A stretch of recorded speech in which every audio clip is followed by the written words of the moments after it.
from St. Louis Public Radio. This is the Politically Speaking Hour on St. Louis on the Air. I'm Jason Rosenbaum.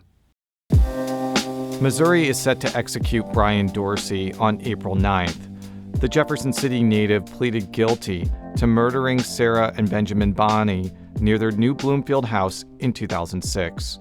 There is no question that Dorsey murdered his cousin and her husband. But an unusual group of people are calling on Governor Mike Parson to commute his sentence. That includes dozens of corrections officers who know Dorsey, a former Missouri Supreme Court judge, and several state GOP lawmakers. Joining us now is one of those legislators, State Representative Tony Lovasco. The St. Charles County Republicans signed a letter calling for Parson to commute Dorsey's sentence to life in prison without the possibility of parole. Representative Lovasco, welcome to the Politically Speaking Hour on St. Louis on the Air. Thank you for having me. You were one of 3 Republicans to send a letter to Governor Parson calling for Dorsey's commutation. What prompted you to do that? Well, I've been a long-standing opponent of the death penalty for a variety of reasons, but this case is specifically calling out the egregiousness of the use of this practice. Here we have somebody who pled guilty. They took responsibility for what it was that they did, but they did so in a way that did not benefit them whatsoever. He was represented by public defenders who were paid a flat fee, whether they won or lost, and they recommended to him that he plead guilty without even requesting that the death penalty be taken off the table. That's insane. Why on earth would anyone in their right mind do that? And I think it demonstrates very clearly that the system is very well geared against the person that is defending themselves. We've got a situation here where someone had every reason to go to trial. He had evidence to suggest that he was under a drug-induced psychosis when this happened. He did not necessarily meet all the elements of the crime that was being charged of him. But he never even presented that defense and instead pled guilty with the death penalty on the table. He was then convicted, of this act, sentenced to death by a jury, and now since then 5 of those jurors that sentenced him to death have said, well, we got it wrong. This is a clear case that the governor should step in and say, you know what, no, we're not going to kill this guy. Well, we'll get into each of those points in a minute, but our listeners may be surprised to hear there are Republicans in Missouri that are against the death penalty. There's always been a block of GOP lawmakers who have felt this way. But what do you think prompts Republicans like you to stray from the party orthodoxy on this issue? I would argue, actually, the folks that are supporting the death penalty are probably straying from the party orthodoxy. The Republican Party, especially in Missouri, is a conservative party. We believe in small government, we believe in fiscal responsibility, and we're pro-life. The death penalty is none of those things. Quite frankly, the idea that we're going to suggest that something that costs 10 to 20 times as much as life in prison without parole is fiscally responsible, that's kind of laughable, right? It's certainly not small government to decide whether someone lives or dies. That's not a small government principle. And I think it's pretty self-evident that, ending someone's life is not a pro-life position. So while I understand the need for justice and the emotional desire for vengeance, the death penalty, quite frankly, is just not a conservative principle in my mind, and I oppose it. So let's go through some of the arguments for commuting his sentence that you mentioned. So you mentioned the fact that his 2 public defenders were paid a flat fee. And the Missouri Supreme Court, when they rejected a lot of the arguments around commutation, they rejected it on technical grounds that I think are a little too complicated to go in on a public radio show. But pushing that aside, couldn't it be argued that these attorneys were going to have a difficult time, no matter what, of trying to prevent capital murder, given that Dorsey admitted that he killed his cousin and her husband, and also it seemed like some of his actions, which we'll get into in a minute, seemed to show deliberateness, which is often key when deciding on whether to pursue capital punishment or not. Well, sure. I think that certainly the outcome of the case as it's proceeded through the legal system is not necessarily surprising.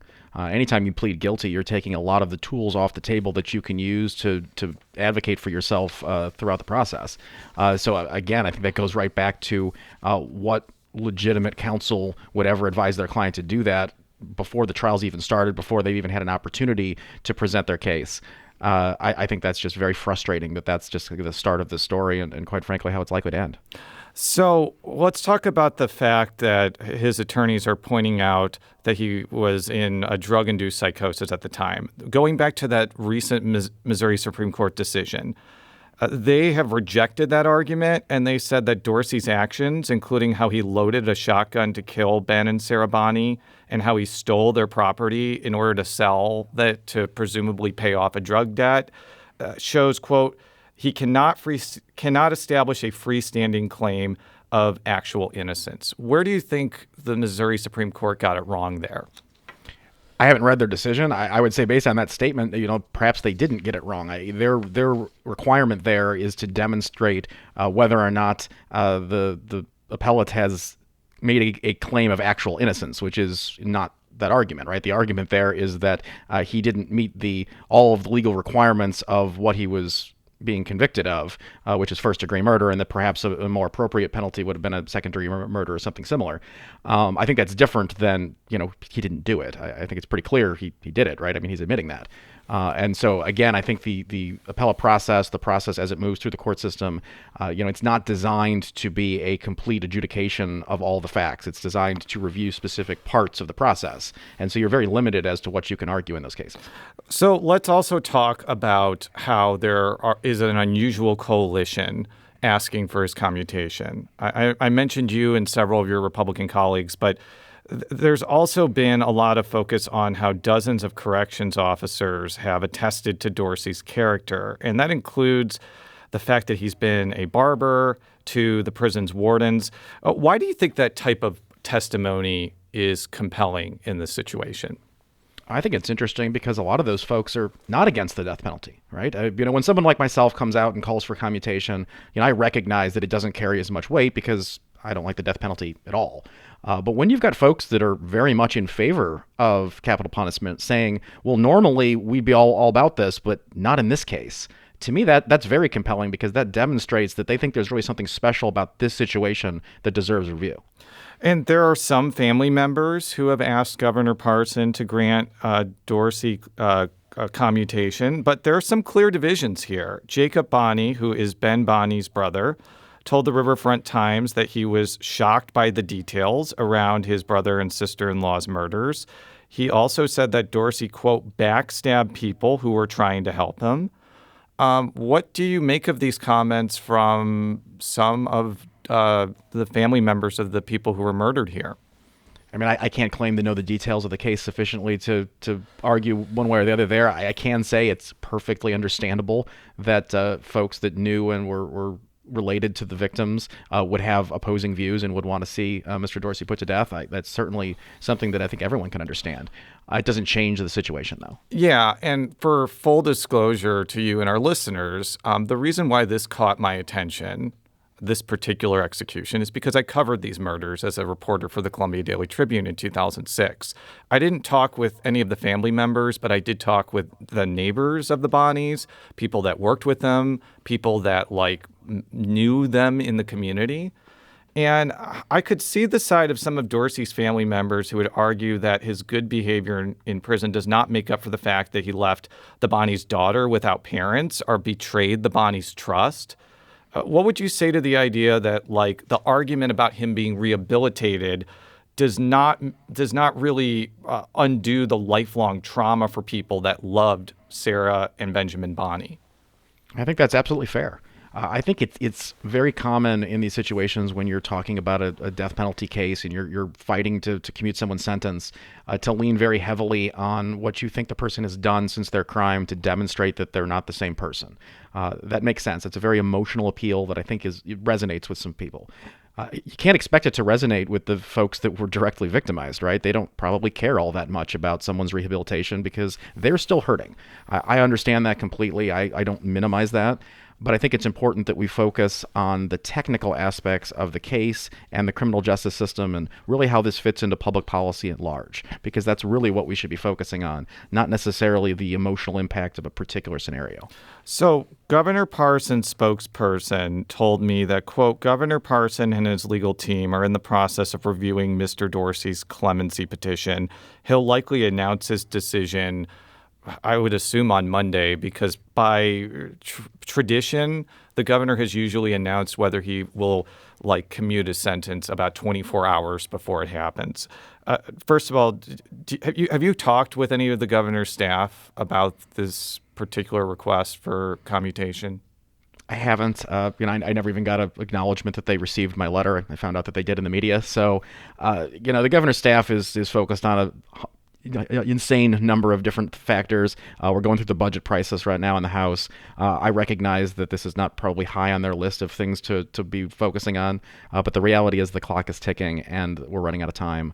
I know that it's tradition to wait to the last minute. I don't understand why. I think that just drags it out for everyone, and that's not right.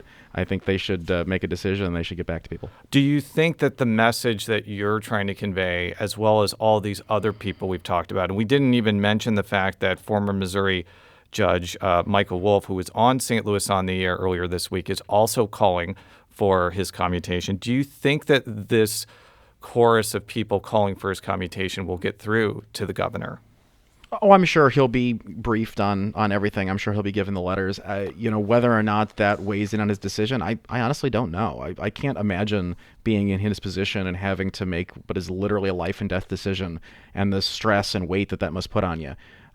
Quite frankly, it's easy for me because I would just commute them all because I'm against the death penalty. But for someone like Governor Parson, who very much favors capital punishment, having to make an exception to what he would consider the normal rule, it must be difficult. And so I get that he has to take it seriously and he has to consider all of the evidence and all of the factors in favor of commutation. So I have faith that he'll make the right decision. Well, I know, at least from a secondhand account, that he does take this seriously. I read through Parson's biography, No Turning Back, this past weekend, and there were a number of notable passages about how Parson often agonizes over death penalty cases, and he does see the power of rehabilitation, partially because it talks in the book about how he made a lot of mistakes as a youth that got him kind of in trouble with the law. But since he's become governor, I don't recall him commuting any death sentences. So are you concerned that this situation is really not going to deviate from what he has done since he's become governor?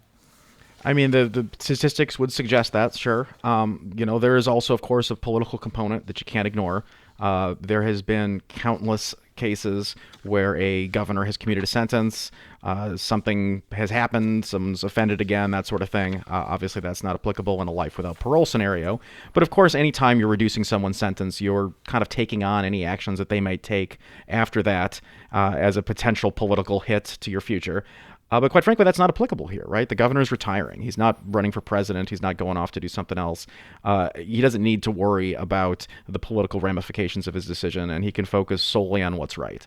Not to say he hasn't done that in the past cases, but I think there's a certain clarity that comes with leaving the office that I hope will help to guide him here.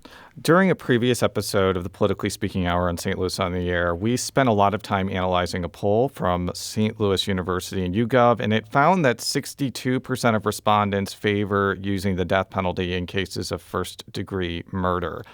Are you surprised by those numbers, and what do you think would need to happen for a position like yours to become more accepted in public polling like that? I think, unfortunately, we just have to have something very egregious happen.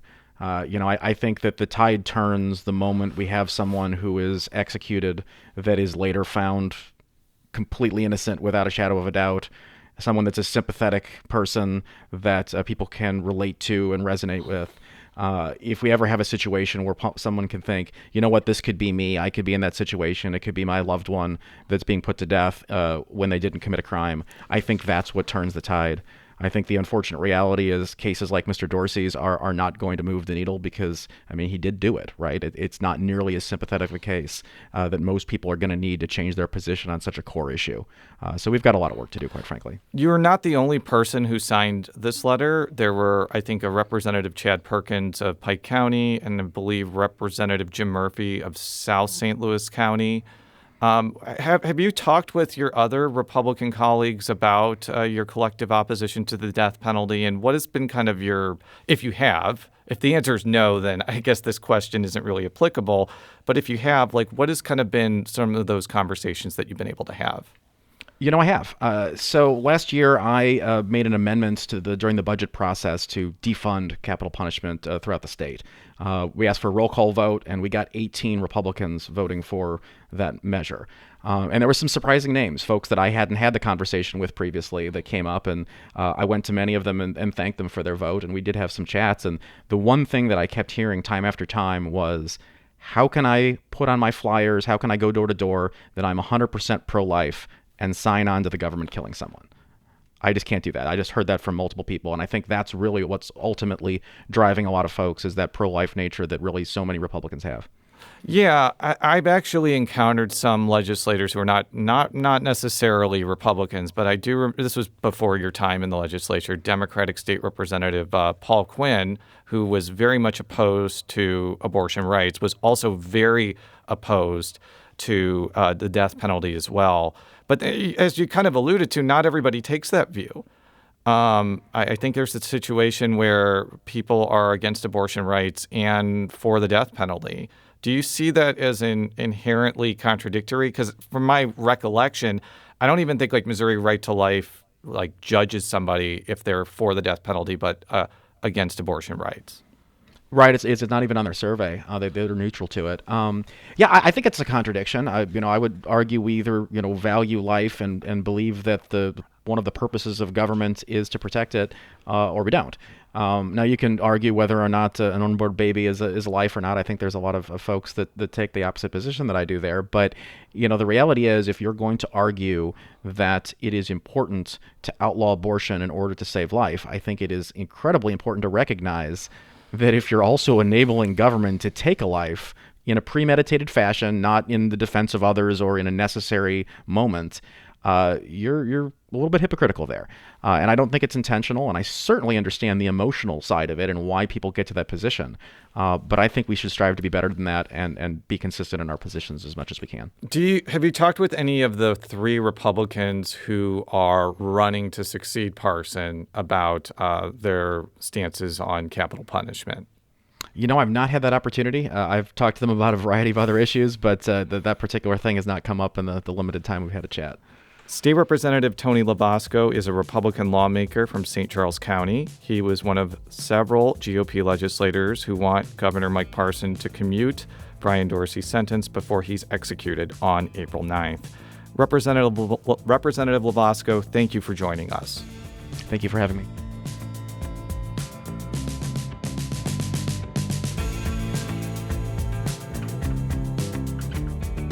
This episode was produced by Jason Rosenbaum. Audio engineering and podcast design by Aaron Dorr. Our executive producer is Alex Hoyer.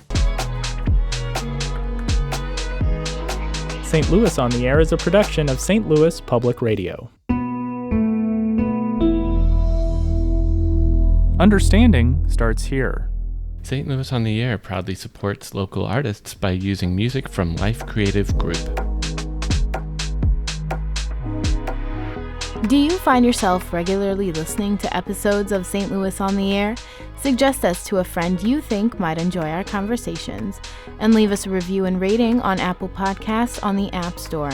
It's the simplest way to help people discover our show. Thank you. St. Louis Public Radio is a member-supported service of the University of Missouri St. Louis.